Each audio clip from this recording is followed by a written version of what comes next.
Angisho nonke-ke niyazi ukuthi mina ngikwi-construction, ngisebenza kwi-construction. Ake ngithole i-project kwenye company, ngiqashwe kwenye company, ngiqashelwe a certain project ukuthi ngihambe ngiyosebenza kuyona. Mengifika kule project, ngiyafika abasebenzi bangamukele kahle, bangijabulele nje, bakujabulela ukufika kwami. Nami kube mnandi nje, ngifile at home, ngifile ekhaya. Nansi-ke inkinga le isiqala khona mangabe ngizoqala i-project. Le project mina ngiyifice isiphakathi nendawo, isiqalile. Mina ngigudi kakhulu-ke nge-concrete work. Ngifika kuqaliwe i-layer work, kodwa i-layer work ayakapheleli. Ngizoqedela i-layer work mase ngiyaqala-ke nge-concrete work. Shukuthi le bekuyi-project enkulu, i-project enkulu kakhulu, more than 100 and something million. Bekuyi-project enkulu, ngizoba yi-project manager for this project. Ake kuthe mangabe ngifika lana, hayi ngirealize ukuthi hayi man, udizili awuhambi ngalendlela lo ekumele ngabe uhamba ngayo. Mekufika u-5,000 liters besine-tank, sine-diesel tank on site ka-5,000 liters. Shukuthi udizili bekufika i-truck from a diesel supplier. Ifike izogcwalisa leli thangi lethu la 5,000 liters. And then thina udizili-ke mesusebenzisa la ngaphakathi esayithini, susebenzisa from i-diesel tank. Kunama-security nje ligadiwe ithanki lethu. Akekho umuntu ongantshontsha, akekho umuntu ongalithinta. Kulandwe ingqovungqovu ye-company security. Benqonda ukuthi ye-security company, ingqovungqovu ye-security company. Ayi man, ngibona ukuthi hayi udizili wethu awuhambi kahle lana, yabona, awuhambi kahle, uyashesha ukuhamba. Yabona mangabe umuntu ufika endaweni ufica kune-structure abasebenzisayo, kumele uthandaze ukuthi uNkulunkulu akuphe ukuhlakanipha, ungathi ufika masushintsha i-structure sabo, indlela abasebenza ngayo. Abasebenzi balaphayana bebezinikele, ubona amadoda ejunuka emini kabha, abhizi, ayehla enyuka nemishini.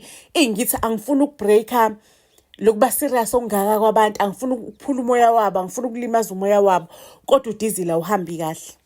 Bekunomfundi-ke olaphayana akasebenza, akaqashiwe, uzokwenza ama-practicals. And ama-practicals wakhona bekuyinto engayi-understand because ubeyangafundanga i-construction. Angimazi ukuthi kahle kahle ubezokwenza ama-practicals ani loya muntu laphayana. Bekubhuti nje osekhulile, osekuma-30s. Ayi lo bhuti-ke shukuthi wenikezwe i-period encane, ehola futhi stipend esincane. Ngasozo nje ngafica engathi mina besezohamba inyanga yakhe, bese kuyinyanga yakhe yokugcina. Esebalisa ukuthi Nkosi yami, le stipend lesi ngiyindoda yomuzi, besingisiza, anginayo imali, angazi sengizosebenza kuphi. Ngithi mina kulo bhuti, yazi ukuthini? Kunganjani mina njengoba ukhala ukuthi ngosaba nomsebenzi, kunganjani ngingakudedeli, ngikugcine uhambe, ngikunikeze new post la emsebenzini. Uthola ipost yokuthi manje wena sekuwena ozoba responsible for udizili. Indlela udizili ohamba ngayo lekhaya angiyithandi futhi angiyigxeki ngoba i-structure sawo akekho umuntu o-responsible for udizili. Wonke umuntu uyafika athele ambothelela umshini wakhe. Wonke umuntu esho nemishini eminingi la eJaridini, wonke umuntu uyayithelela udizili. Ngcono kube khona umuntu o-responsible for udizili, owazi ukuthi le mishini idinga udizili ongakanani ekseni. Uyena lo muntu owuthela udizili, awuhambise ngebhaki, awuhambise emshinini before kuqala umsebenzi umuntu uthatha udizili awuhambise emshinini. Imshini uyayazi, uyayi-check-a before kulala ukuthi imshini ilala inodizili ongaka, okusho ukuthi ekseni izodinga i-refill. Lokho kuzosinikeza i-structure thina as individuals ukuthi imshini si-understande kangconywana. Mina as a project manager benginayo indication ukuthi umshini udinga udizili ongaka per day ukuthi ufunction. But indlela ade kwenzakala ngakhona bengibona ngathi umshini ine-day mhlawumbe uthatha udizili times 5 ngalendlela lekumele ihambe ngayo. So ngangimtshela-ke lo bhuti ukuthi hayi wena ucheck igauge ekseni ukuthi hayi igauge ilalilana, ucheck igauge ntambama ukuthi igauge ilalilana.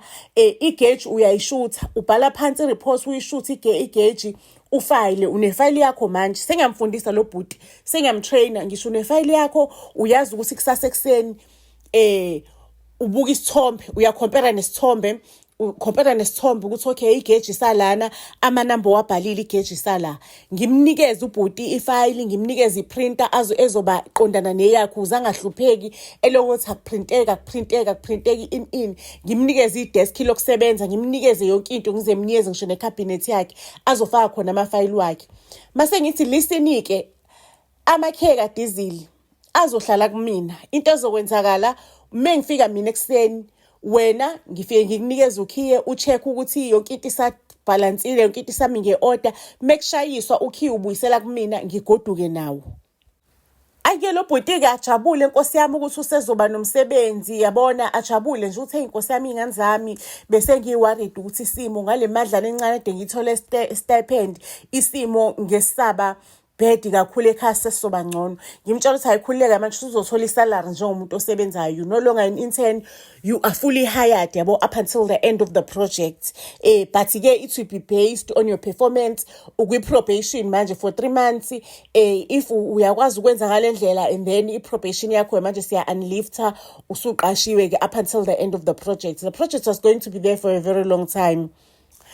Ake iqaleke iproject ke sengiyasebenza manje lana uDizili sengugadile kufana ukusengugade ngezikhali zamantungwa because ubhuti lo ngiyacheck ispreadsheet sakhe ukuthi sibalansile at the time esaqala ukusebenza ngangima naye mangabe ezothela ngangima naye ekseni ngifuna ukumtshengisa nje ukuthi wenza kanjani you need to arrive here 15 minutes earlier before anyone no driver ama truck imshini ama excavator ama TLB and all those things ngawatshela ukuthi now they need to arrive 15 minutes before so that azokhona ukuthi atheleleke nga-appointa i-security ezohamba nalo bhuti.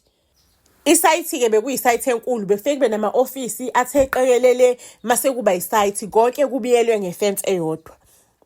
Kodwa isizathu sokuthi ngiappointe i-security for lo bhuti ngangappointe i-security because ngenkathi efika ngamthengela igubhu nje 20 liters ukuthi uDizzy la ufake igubhini zo 20 liters asayine ukuthi labo 20 liters abaphumela i-truck ukuthi afika bathelele asayine na udriver we-truck ukuthi uba receivile yini o 20 liters abangaka. Kube in record kufayilwe yonke lento ifayilwe each and every day kube ne report nje esolid efayilwayo.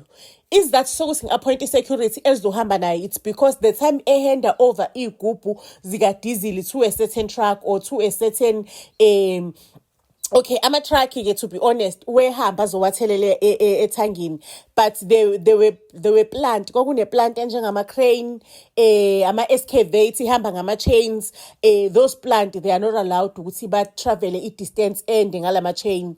So imshini njengaleyo bekaletho 20 liters mase kuthi ama-truck nama-TLB imshini egijimayo biza lapha izofola ulayini ethangini so lo bhuti ufola ufika 15 minutes earlier zifole le imoto ekwazi ukufola ithelele kusayinwe ne-security kune-security elufakazi nalo liyasayina ukuthi kwenzekalile lokhu mase uyasuka ukuthi utshatho 20 liter ubahambisela le mshini le esesayithini ehamba ngama-chains uyoyithelela lo mshini lo bhuti.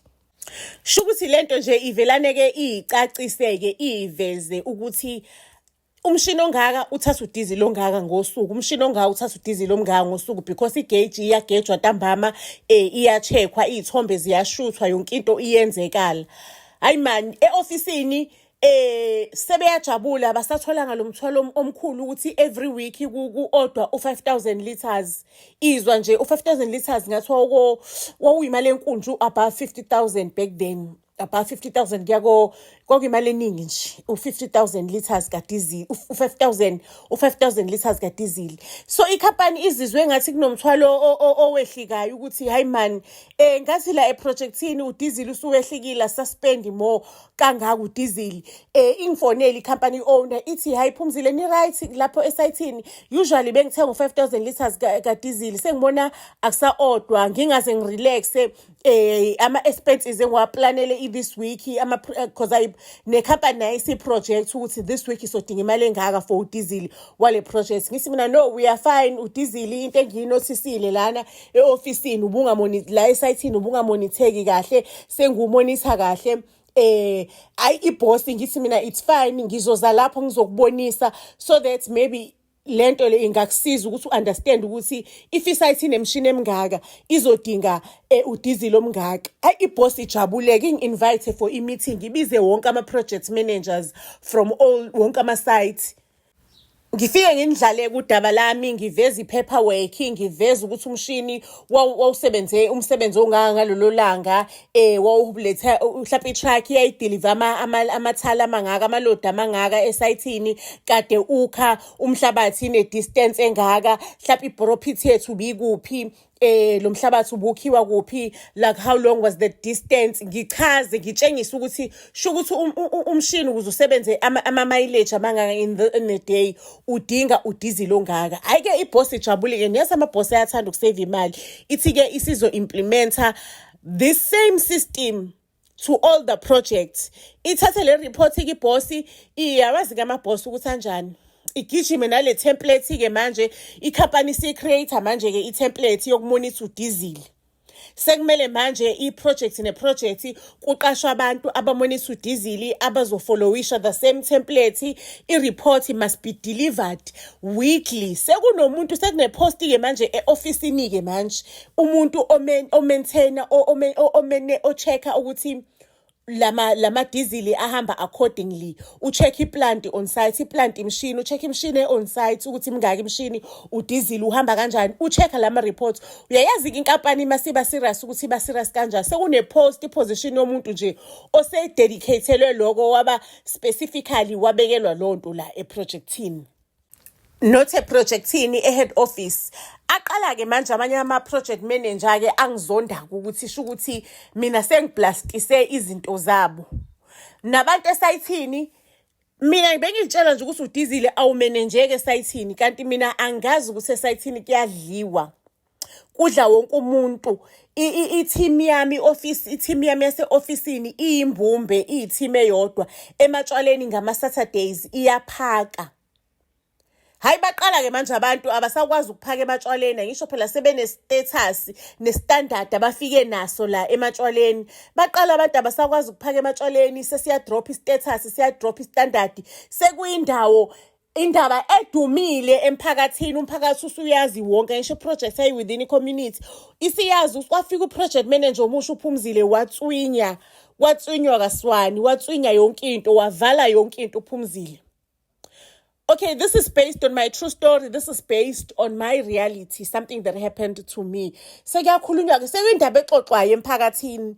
Angisho njenge-project manager, when you run a project, awubi mina personally, angisiyo mina umuntu abangani kangaka ukuthi mhlawumbe sengizobe ngumngani nomphakathi wonke, yabona.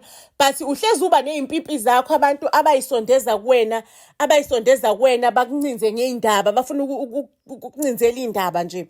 But you need to be very careful as a project manager ukuthi how to handle those people, because bazofuna ukuthi baku-control, and now impilo yakho noma ubuholi bakho buzoba sebuba controlled based on what these people are telling you. You need to be very strategic ukuthi ubampintshe ukuthi bangakhuleki, bangazazi ukuthi bayisidikiselo salephi ibhodwe, bangazazi ukuthi bami kuphi, bakusabe in a way. Ubuhlakani-ke lobo obuqhamuka ne-experience of being a project manager, because I've been in construction, I've been a project manager for a very long time. As someone who holds a qualification in project management as well as quantity surveying. Ayikesho ukuthi igama lami lisaconsi-ke phansi e-ofisini, ibhosi siyabona ukuthi hayi izinto zayo ihamba ngolayini. Uyabona lama-litters wami lawa engangwenza, isi-expect ukuthi nabanye abantu basebenzise the same litters on their project. Hayi igama lami alisaconsi phansi, especially le company engangiyisebenzela ibingawafuna ama-project managers amantombazane, ibifuna abafana, because ithi amantombazane muwathuma le y'ntabeni awekho strong enough. So bathatha i-risk ngokuqasha mina. So ibhosi yakhona isho ukuthi ukuqasha intombazane kungisebenzele, sengizoqasha more girls ukuthi kube wona ama-project managers, because yena biqasha ama-safety officers as girls, ama-admin nani, because kwi-project kumele kubalance, kubonakala ukuthi umuntu wesifazane ukhona nakhona kwi-project. Ayike mina kanti angazi ukuthi umphakathi, ama-project managers from different sites abantu engisebenza nabo la esayithini, abantu bami, i-office lami engisebenza nalo ku-project engithembe lona, bayaplana labantu. They are planning ukuthi akudluze uPhumzile. uPhumzile akaxoshise uPhumzile. Kuneplan elikhulu elenzakalayo. Mina angilazi lisibuzwa, liyasebezwa, likhulunywa ngaphansi kwamatafula. Bayabaza abantu abayimpipi zabo abanokungihlebela endlebeni. Babaqhelisile benza sure ukuthi abalitholi lelo plan. Iplan lami lidiscusswa umphakathi, lidiscusswa ama-project managers, kudiscusswa i-ofisi lami ukuthi this is how sizoyenza kanjani, sizoyenza kanje lento. Shukuthi la e-ofisini kunama-drum amakhulu, lama-drum o-200 liters. Iy'papaku ziningi. Iy'papaku zodizili ziningi zigcwele, kunama-drum amaningi. Bengifika i-drum baligcwalisa udizili, balifake ebhakini mase beliyisa esayithini. I-drum belenzani-ke? Angisho umshini lo i-excavator or umshini loyo usuke unepayipi elikwazi ukumunca udizili from a container. So mina mengifika ngathi indaba yama-drum ayime kancane so that kuzoba controllable udizili. Le mshini le ayisetshenziselwe iy'gubhu ukuthi ithelelwe. Ayisetshenziselwe igubhu ukuthi ithelelwe, ingathelelwa ngalebo 200 liters bama-drums so that kuzoba controllable nje, kube into possible, into eyenzakalayo, into ebonakalayo. So ama-drum lawa ngawakhansela, bekasakhona esayithini kodwa engasasebenzi, egcwele nje, kuyimphongolo egcwele esayithini kade beyisebenzisa kodwa ingasasebenzi le mphongolo. Ake sho ukuthi siphila impilo as usual, ngihamba namakhiye, ngigoduka namakhiye ekseni, ngiyawa hand over, asayini ukuthi amakhiye wareceiveile kumina. Lo bhuti engim-appointile ubaba, ongasiyo ubhuti okuwubaba nje oqotho impela. Ayike ngelinye isonto-ke ngifike-ke kwi-project. Mengifika nganginomsebenzi omningi nje, ngifuna ukuthi ngihambe ngiyoqedelela e-ofisini. Endlini ngangakwazi ukufocusa kahle, yabona. Ngifike kumgqibelo ekseni, ngithi ngiza ofisini lami lasesayithini because on site I have my own office. Nginayo into engidingayo, nama-printer, everything that I need is there. Ngifike ofisini, mangabe ngithi ngizongena, ngilinde ukuthi ama-security angivulele. Ama-security athi siyaxolisa sisiphumzile, angeke sikwazi ukukuvulela, sistrikile, inkampani yenu ayizange yasikhokhela. Asikhokheli, nathi asiholile ngoba umphathi wethu asiholelile ngoba uthe umphathi wenu akabaholelanga. So in order for us to get paid, we need to put pressure kumphathi wenu. We need to put pressure kumphathi wenu ukuze aholele umphathi wethu aholele thina. Ngithi no bo baba, thina inkampani yethu ikhokhile, nginayo i-proof of payment. Angisho i-office mangabe ngiletha ama-suppliers asiza ngezinto, mangabe bekhokha bangisendela i-proof of payment so that I can file i-proof of payment, because I need to know ukuthi i-project iqhuba kahle. Sispende malini kwi-project, are we still on profit or are we losing money, so that we can work on that, we can plan on that, sibone ukuthi are we losing money or we are making money. Angisho kunencwadi ebizwa ngokuthiwa i-Bill of Quantities. Lo ncwadi iyiBhayibheli le-project, iyona entshengisayo ukuthi nimama kuphi ngey'mali. Iyona ncwadi omngane akho hlezi nje uyibhekile ubone ukuthi are you guys losing, are you guys winning. Shukuthi-ke eprojectini ngibetshele labafana ukuthi hayilalani bafowethu, shuthi mhlawumbe kube ne-misunderstanding phakathi kwami nomphathi wenu, nina niholile i-proof of payment nginayo. Bathi abafana, sisiphumzile, siyaxolisa, Nkosi yami, siyakuhlonipha ukuhlonipha, kodwa angeze sikuvulele namhlanje up until umphathi wethu asiholele. Hayi mina mani, lento ingangihlali kahle. Umgqibelo ibhosi yethu i-off. Hayi ngixolise bandla, ngiyifonela ibhosi yethu ngithi mina ngiyaxolisa ukukufonela umgqibelo impela, wanginikeza i-proof of payment. Angisho labantu laba bathi abaholile and ngithi ngifuna ukuzosebenza la e-ofisini bayangivimba. Ithi boss, hawu ngangizokwenzelani isilima, ngangizokusendelela nani i-proof of payment fake. That proof of payment was valid and imali was immediately, bekade ngiyikhokhe immediately. Akukho mhlawumbe ukuthi usalinde mhlawumbe imali ukuthi appearishe on his account, imali nje ngayikhokha.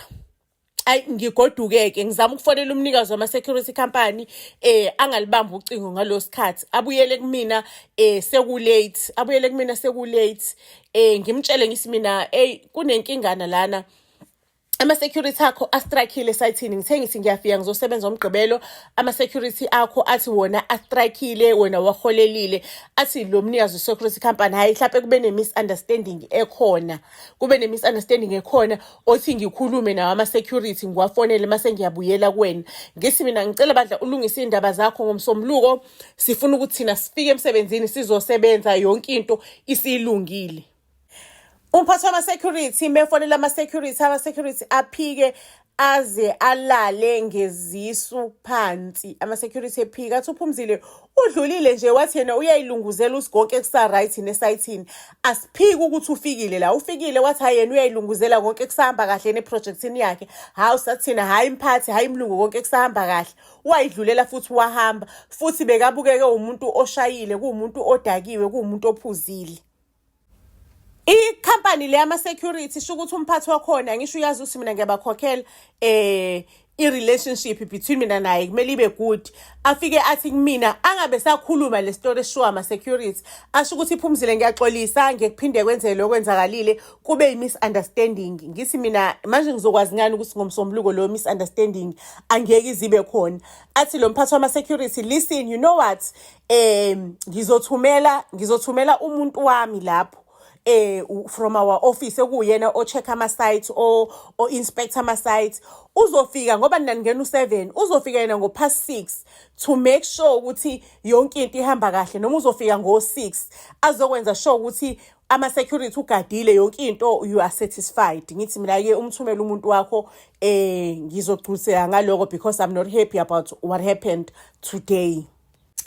Monday ngibe nalento yokuthi ngifuna ukufika early, ngifuna ukufika ngo-6 emsebenzini ukuze ngikwazi ukuprinta kahle izinto.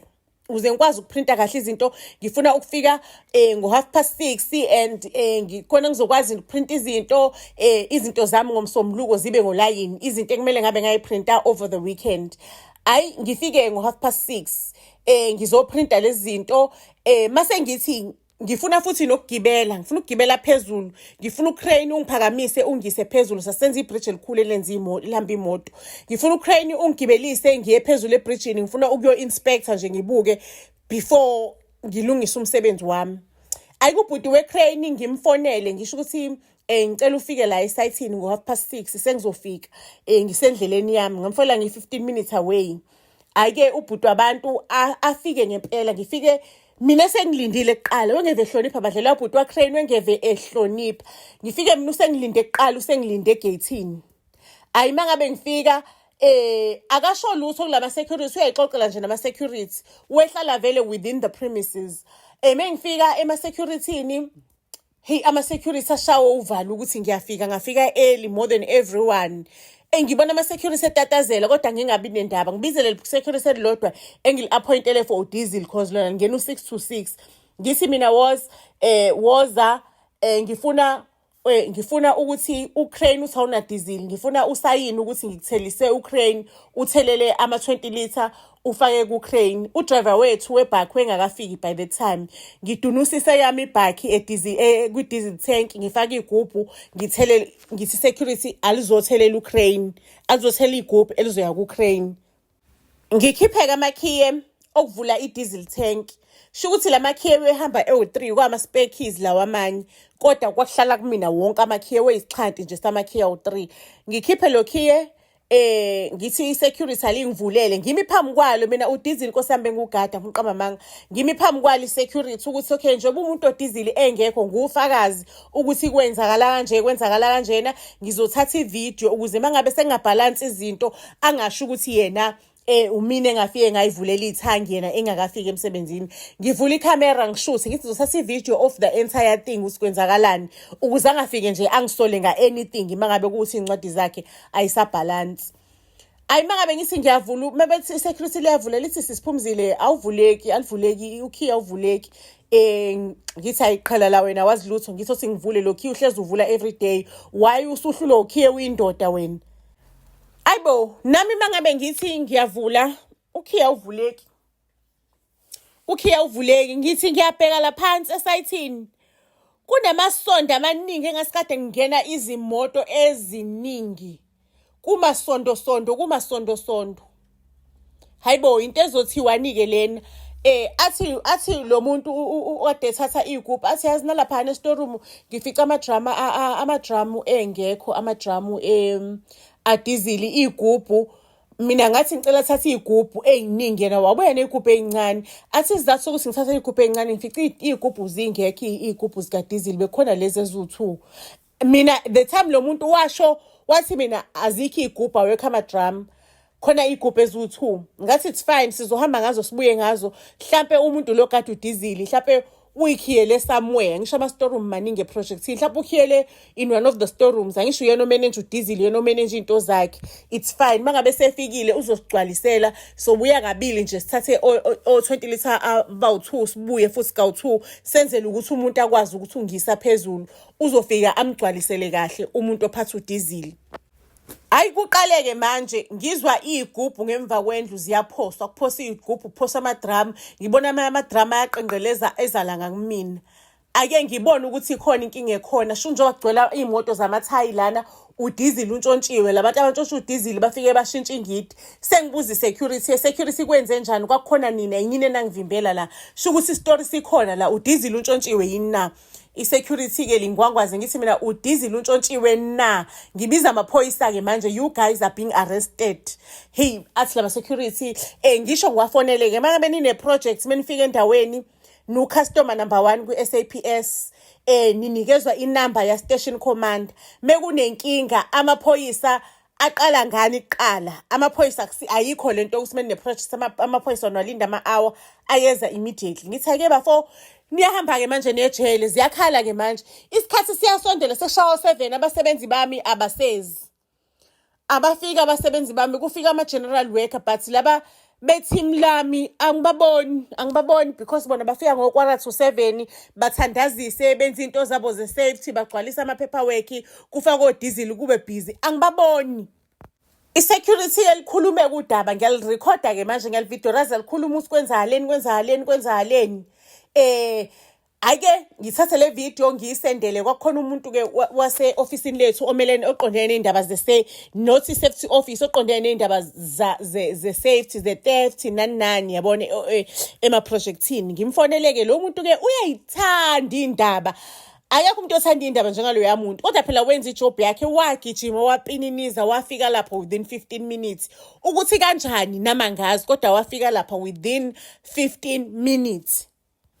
Ake avelane lo muntu mangabefika esezwe story sebefikile-ke abanye abasebenzi bami abanye kodwa lo ongafikanga ilo phathi ikhiye zikadizili mina ngistakhe neyikhiyezi ongafikanga ilo stakhe nekhiye zadizili sengiyabuza mina ukuthi iplan belithini kahle lana bathi bona iplan bekuwukuthi angishone ekuseni mufika umnikeza amakhiye lo bhuti uzomnikeza amakhiye mase yena amakhiye uyawaswisha angisho ingidi eyilinganayo zibe namakhiye alinganayo uzowaswisha yena amakhiye afake ephaketheni la wakho mase ethatha awakhe afika avule mevula athi ithangili empty umuntu uzosuspectwa wena Phumzile ngoba ikhiye bezikuwena uwena ozosuspectwa kuphinde futhi-ke wafike wenza i-cherry on top weza la esayithini ama-security shuthi uma ngabe ufike esayithini ama-security ayabhala i-report yonke into uma ufike egeyithini uyasayina ama-security azovelana athathe lokho cause mina angisayinisi impela ama-security egeyithini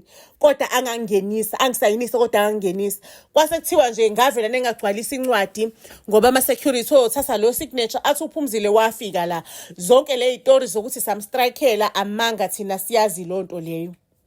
Shukuthi mina ngangiplanela ukuthi nje kuzothiwa mina ngiweste ngintshontshe u-5,000 liters kadizili ngawuntshontsha mase-ke kuyavela abantu emphakathini laba kuthiwa kufika iy'moto amabhakhi ahlukahlukene ezothela so lo mabhakhi lawo wezosho ukuthi hayi uPhumzile thina usinikile udizili ngemali engaka nje kwakuthiwa nje babezoconfirma baconfess abantu laba abasho ukuthi ama-terms and conditions istafu sami sokuthi sithengisele udizili labantu kwakuwukuthi sizofakaza sithi yes uPhumzile thina sithengisele udizili ngemali engaka mhlawumbe nge-half price noma nge-quarter price thina sawuthenga ungathini wena ubona amathanga uzalelwa amathanga uzowathenga lo mathanga if uzalelwa amathanga ashibhile you'll buy Ayisho nje indaba yayisiqediwe yayihlanganisiwe kuyindaba enkulu ngingathi nje kwakuyi-diesel heist enkulu leyana.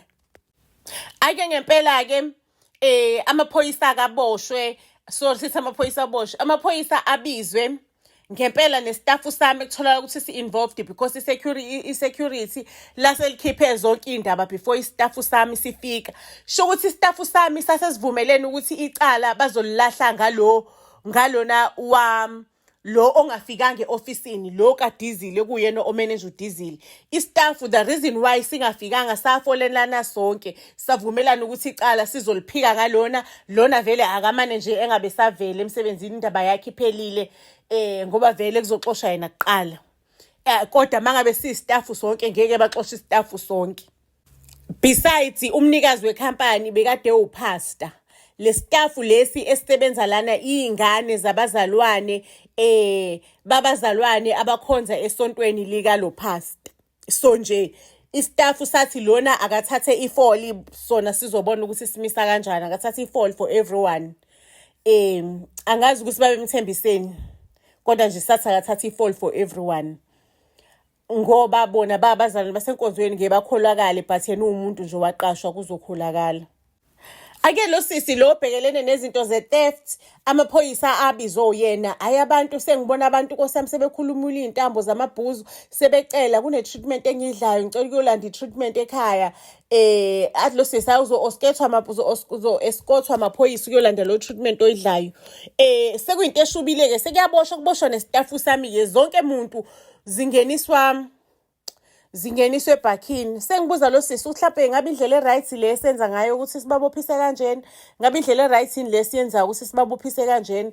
Athi lo mhlawumbe ayikho enye idiscipline mhlawumbe engenziwa la e-ofisini, mhlawumbe enye indlela engenziwa kunokuthi sibabophise. Phela sekubuhlungu usubona iy'ngane zabantu seyikhumula iy'ntambo emabhuzini zihamba manje ziyofakwa emavenini. Ziyolala ibaliwe. Athi lo sisi ayikhululeka angihlebela athi ayikhululeka ngizolicima icala ngiyabasabisa nje. Ngizolicima icala ngizobuye ngihamba ngolu-withdraw ngiyabasabisa nje. Ake bahambe-ke manje sebehamba namaphoyisa. Sengi-affected-ke mina umsebenzi awusenzeki ngalelo langa. Angisenabo abantu abazongisebenzela. Kusho ukuthi-ke mina ngumuntu onenkani, inkani ngiyayithanda. Yazi mekuthiwa nifuna umuntu onenkani, yimi loyo, ngiyaphikelela. If I want something to happen, ngiyaphikelela.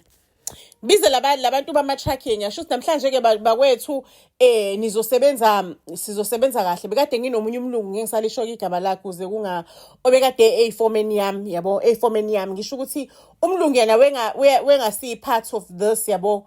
Ngisho sizosebenza kahle, kuzosebenza umina nalo mlungu, nami ngizoba hands on ngiye-site-ini ngiyi-admin ngoba intombazane e-admin nayo yayiboshiwe nayo engene phakathi evenini amaphoyisa.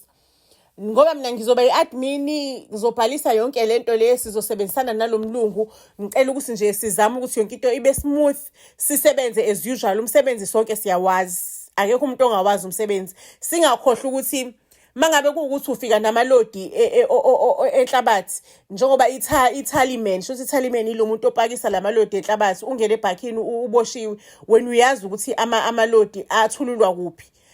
Akekho umuntu ozokulandela. Ngisho uyakalela isikhathi ukuthi waye ngathi ngangikala mina isikhathi, nganginesikhathi ibhuku elisho ukuthi i-truck ifike ngesikhathi sokuthi ukuze ngibone ukuthi i-truck ayihambi endleleni, ihamba idlala nabangani bayo, ayidelay yini i-truck endleleni or ihamba ibhizi ney'ntombi endleleni. So kokuba nesikhathi kwi-tally sheet.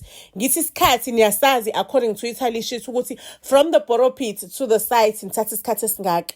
Shuthi i-borrow pit lekhiwa khona umhlabathi. Ngicela ukuthi kungabi nenkinga, kuqhubeke nje as usual. Ngakhuluma nabo, kulula ukukhuluma nobhuti bama-truck mangabe uzehlisile ubenze bayi-understand i-vision yakho. Ayikho into elula njengokusebenza nabantu. If uzobenza ba-understand i-vision yakho, ungabi umphathi, ube yi-part of the team. Ube yi-part of the team, you explain, undlale i-vision yakho, uyindlale. Baze bayibonele kwayibona ukuthi hayibo mina kuzomele ngibambe le part, kuzomele ngiyibambisise. Ngoba mangabe ngingadlali kahle i-part yami, leli plan leli ngeke ze lihambe kahle. I-strategy esinye lese ngonifundisa sona ngelinye ilanga ukuthi mangabe uyi-manager awubi umphathi, uba yi-part of the team. Even if isinqumo ozosithatha enza abasebenzi siqhamuke ngakubona, we understand, enza bakwazi ukubona ukuthi hayi man, nansi indlela ekumele sibe senze ngayo, ndlala iplan yakho ukuthi mina this is my plan, ngifuna sibe lana ngalesikhathi esiwukuthi singenza kanjani bafethu ukuthi siphushe kube isikhathi esingaka, ama-solutions aqhamuke ngakubona. Mangabe ubona ukuthi hayi lama-solutions are-weak, usuya-supporta, suya-adda, awubi against, you become a part of them. Awubi umphathi ole phezulu ey'tezi. Ngizokufundisa-ke nendlela yokuthi ungenze kanjani ukuthi abasebenzi ngelinye ilanga ungenze kanjani ukuthi abasebenzi bangakudeleli if kuwukuthi umuntu open otshengisa iplan. Ungenza kanjani ukuthi abasebenzi bangagcini sebeyinyomfa ekhanda lakho, babe i-part and parcel of the team. If you fail, they feel like ukuthi nabo bafeyilile, umuntu ayibone indlela nendlela ekumele ayidlale. Umsebenzi-ke ngalolo langa waqhubeka, abantu beboshiwe. Kwavusa izwi-ke enhlizweni yami amaHubo 23 verse 5 elithi udeka itafula phambili kwezitha zakho udle. Ngabona ukuthi into ukhukhula ngoqo weplan wawuplanwe ama-project managers from different projects. Uplanwe yi-community, uplanwe yi-staff sami, ama-project managers abantu abahlakaniphe kakhulu. Angisho ukuthi nami as a trained project manager ukuthi ngihlakaniphile, kodwa into engayisho ukuthi ama-project managers abantu abahlakaniphe kakhulu abanikezwa ama-projects ama-millions to run. They are very strategic people and abantu abayigebengu. Ingqondo yabo is trained, yabo ukuthi nje bakhohlakale, babe nenkohlakalo, into elungile abayifuni, bafuna into enemali phakathi. So imqondo yabo bonke labo bantu usathane weqonda ukuqeda ngami ukuthi mina angazi ukuthi ngangizoyenziwa njani. Mhlawumbe ngangoboshwa noma ngangokhokhiswa labo 85,000 badizili noma ngangoyenziwani, kodwa engikwazi nje ukuthi ngangizoxoshwa. Kodwa ongikwaziyo kahle hle ukuthi ngangizoxoshwa, igama lami limoshakale nje kule industry construction. Industry construction ingabukeka engathi inkulu but incane. Igama lami belaziwa all over, bengidumile, we understand, belaziwa. So babezongimoshela igama kakhulu in such a way that ngangizoze ngihambe ngibuyele KwaZulu Natal because igama lami sebelimoshile ngalo sosenzo leso. Ngabuka lelo verse ukuthi uNkulunkulu usebenza emfihlakalweni. Izitha seyihlanganile zahlangana ngegama lami. Bahlangana abantu baplana, kodwa yena avelane adeke itafula phambi kwezitha zakho udle. Aspine the entire thing. Phela kwaba into encane nje ukuthi ngafika early emsebenzini. Mekuthiwa nje ngafika ngesikhathi esijwayelekile, ngabe yonke lento yaspina against mina. Kwakuzobonakala ukuthi umina isigebengu kuyona yonke lento le. Sekunofakazi abareda balindele ukufakaza. Wavelana uNkulunkulu nje waspina the entire thing against my enemies, against abantu abaplana okubi. uNkulunkulu akayiqhelisa izitha. Izitha ziyohlezi zikhona, jabula mangabe usazondwa, ngoba kusho kona ukuthi usaqhubeka uya phambili usaphila. Kodwa into ayenzayo uNkulunkulu ukuthi uspina isituation, ushintsha isituation, ayispine to work on your favor. Niyakhumbula abantwana baka-Israyeli bejahwa izitha olwandle olubomvu ukuthi uNkulunkulu wavula indlela phakathi kolwandle badlula abantwana baka-Israyeli. Zathi izitha seziyangena, uNkulunkulu wayivala ulwandle olubomvu zamuka nalo. Niyambona kodwa ukuthi uNkulunkulu uyamthanda umuntu. KuZakhariya chapter 2 verse 8 uthi othinta mina uthinta inhlamvu leso lakhe. Umuntu othinta umuntu kaNkulunkulu uthinta inhlamvu yeso lakhe. uNkulunkulu wenzani mangabe umuntu ethinta inhlamvu yeso lakhe? uNkulunkulu protect you, uyakhava, uletha ishade. uNkulunkulu akayiqhelisa izitha, kodwa uNkulunkulu uthena amatafula, ujika izinto phambili kwezitha zakho ziconfuseke, zingazi ukuthi uphume kanjani loyana. Kodwa-ke into ebalulekile ukuze uthole i-protection kaNkulunkulu ukuthi ube umuntu wakhe. uJakobe 4 verse 6 uthi sondelani kuNkulunkulu naye uyakusondela kini.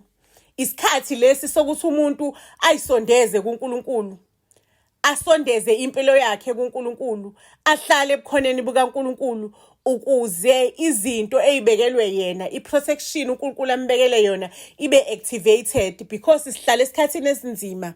Sihlala esikhathini esinzima, umhlaba umuncu, umhlaba unzima. iy'ngane ziyantshontshwa ukuthi nokuthi kuyenzakala, but ebukhoneni bakho uNkulunkulu thina we are protected, we are covered. We really need to go back to God, siyohlala ebukhoneni bakhe ukuze sithole i-protection yakhe, sibe protected kulesikhathi samanje. But-ke mina ngisho ukuthi hamba uyohlala ebukhoneni bukaNkulunkulu if inhliziyo ayikho lapho. You need to open your heart. Kumele unikele impilo yakho ukuthi izohlala ebukhoneni bukaNkulunkulu. Angazi ukuthi why ngikhuluma ngalezi zinto on these days, but iyona message isikhathi engiyiphathisiwe le ukuthi hlala ebukhoneni bukaNkulunkulu, ube umuntu wakhe, usubmit impilo yakhe kuyena uNkulunkulu ukuze uphile ngaphansi kwe-protection yakhe. Niyazi ukuthi iBhayibheli lithi izithembiso zenkosi yethu zimile, ngisho noma ngathiwa umhlaba uyaguquka, izwe seliba yinto thina esingazalwanga liyona, kuyintaba kuya inkanyezi, kodwa izwi lakhe alisoze laguquka. Lithini izwi lakhe leli elingasoze laguquka? Lithi yena udeka itafula phambili kwezitha zakho. Angizazi inkinga obhekene nazo, kodwa ngiyazi ukuthi ebukhoneni bukaNkulunkulu usizo likhona. Uyakuprotecta, adeke itafula phambi kwezitha zakho, ajike izimo, aguqula isimo, kodwa kufunakalayo ukuthi uhambe uyohlala ebukhoneni bukaNkulunkulu.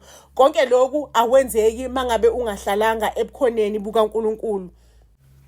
Angiphiki ukuthi mangabe umzalwane inkinga ngeke uzube nazo, ngoba phela uNkulunkulu uzokusolvela kanjani ungalingwanga? Uzokusolvela kanjani inkinga? Uzokutshengisa kanjani ukuthi ebukhoneni bakhe wena you are protected? Kodwa into ezokutshela yona ukuthi uNkulunkulu kuyena uyinto especial, kuyena uNkulunkulu uyiqanda lakhe, ngoba kuthiwa othinta yena uthinta iso likaNkulunkulu. Awufuni yini wena ukuba iqanda likaNkulunkulu ukuthi uNkulunkulu akuprotecte at all cost, at all levels? Kuthi la iy'ngane sey'ntshontshiwe, kodwa uthola ukuthi eyakhe ingane uNkulunkulu nje wenza mhlawumbe udriver avelana ahamba athi hayi mina ngisayikhulula kancane ingane yakhe ikwazi ukuthi ibaleke. uNkulunkulu avulele lo thuba ukuthi ingane yakho ibaleke. Awuyifuni yini i-protection kaNkulunkulu? Awuyifuni yini i-protection kaNkulunkulu empilweni yakho? Awufuni yini ukubuyela kumnini mandla wonke? Angisho ukuthi iy'nkinga ngezibe khona, vele iy'nkinga ziyadingakala, ayisoze futhi zasuka iy'nkinga, kodwa yena udeka itafula phambili kwezitha zakho. Ungakhohlwa ukuthi sithenjisiwe ukuthi izwi lakhe limile nje linjalo, alishintshi. Kungashintsha ama-seasons, kushintshe iy'khathi, kushintshe isimo sempilo, kodwa izwi lakhe limile ukuthi ngaphansi kwama-wings akhe wena you are protected. Umntwana wakhe wena. uNkulunkulu ukuthanda ukufa, uNkulunkulu ukuthanda ibhadi, because you are his. Angiqondileke ukushumayela, kodwa-ke bengikukhumbuza nje ukuthi eyakhe indawo ikhona ngaphansi kwamaphiko akhe. Wena okwakho nje ukuthi uvumele, umfune, usondele kuyena, uyisondeze wholeheartedly, unikele ngempilo yakho kuyena. Buzz SA to all social media platforms. Ngizosibeka lapho-ke isitori sanamhlanje iyolala ibonene ey'torini ey'landelayo. Siyanithanda kakhulu.